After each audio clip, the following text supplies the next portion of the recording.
जिजे हा. बस का? बस. मी जाते झोपायला, तू बी झोप. होय, कुठं जाते झोपायला? कुठं म्हणजे? माझ्या खोलीत. आता ती खोली तुझी कुठं आहे? अगं तू अजिंक्य शीतला दिलीस ना. वय मग शीतलन मी आज झोपतो की. अजिंक्य बाहेर झोपतल. अगं आज झोपतो असं कसं म्हणते जेडी? कसं म्हणजे? त्याला काय होतंय? अगं आता पूजा झाली ना. माहिती की. मग अगं मग आजपासून ते दोघं जण आज झोपणार. तुला एवढं बी कसं कळत नाही जेडी? हा, ये तू झोप माझ्याजवळ. वय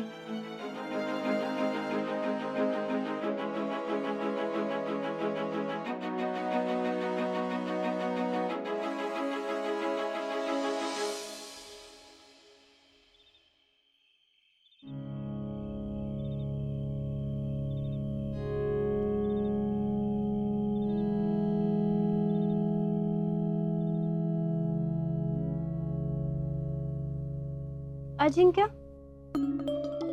उशीर झाला तुम्हाला. पोरं होतीत ना बाहेर, गप्पा चालू होते. तुझं वय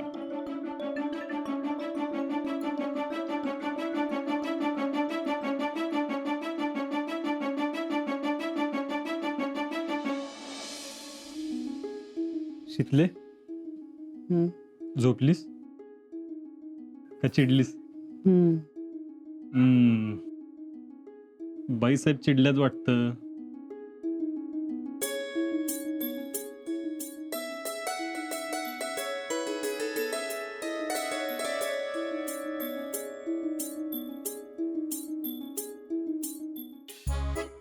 नवीन घर आहे म्हणल्यावर सगळ्या गोष्टी अंगवळणी पडायच्या असतील ना.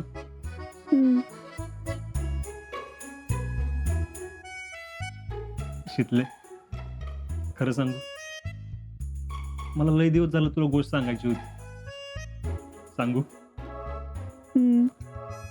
मला आधीपासूनच असं वाटत होतं, माझी बायको अशी पाहिजे ना जिचा मला अभिमान वाटेल.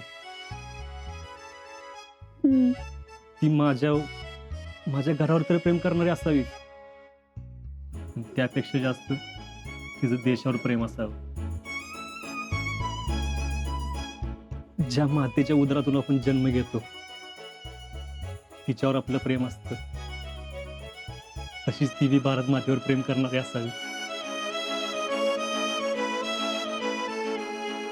आणि मी तिकडे बॉर्डरवर गेल्यावर इकडची कसलीच काळजी वाटू देणार नाही अशी असावी.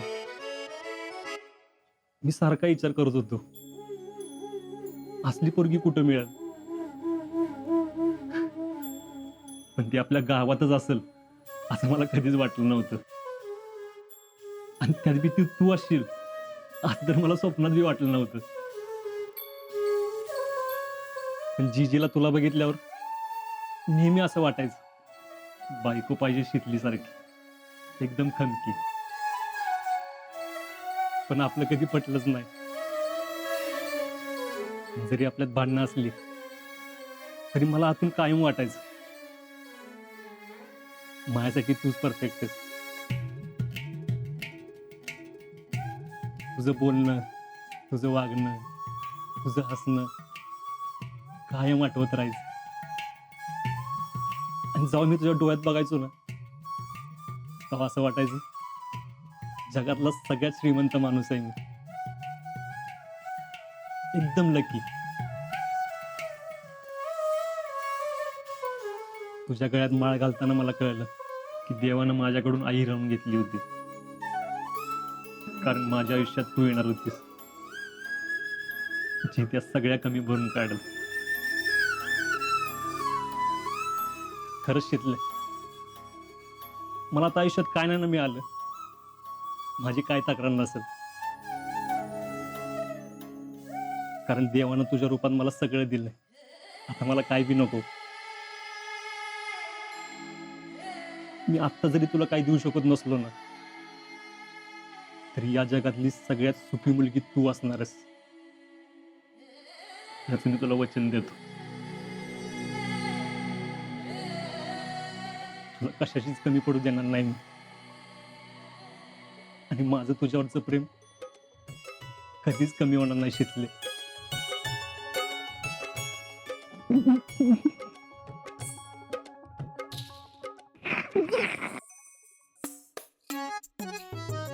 राहुल्या तू धन्नी तुम्हाला साधी तुमची बायको पण ओळखा येत नाही वय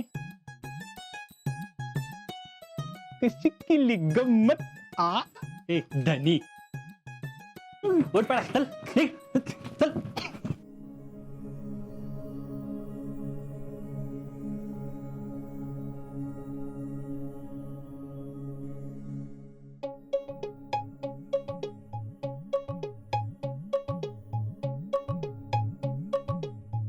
शीतले तुला माहिती होतं सगळं?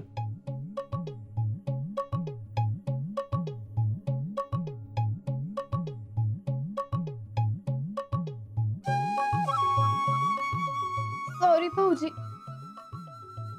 मी गंमत म्हणून हे सगळं केलं. खरंच सॉरी. पण तू जे काय माझ्याबद्दल बोललास हे ऐकून मला लई भारी वाटलं. तू माझ्याबद्दल असा विचार करतोस असं मला कधीच वाटलं नव्हतं.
पोर नाही काय काम नाही.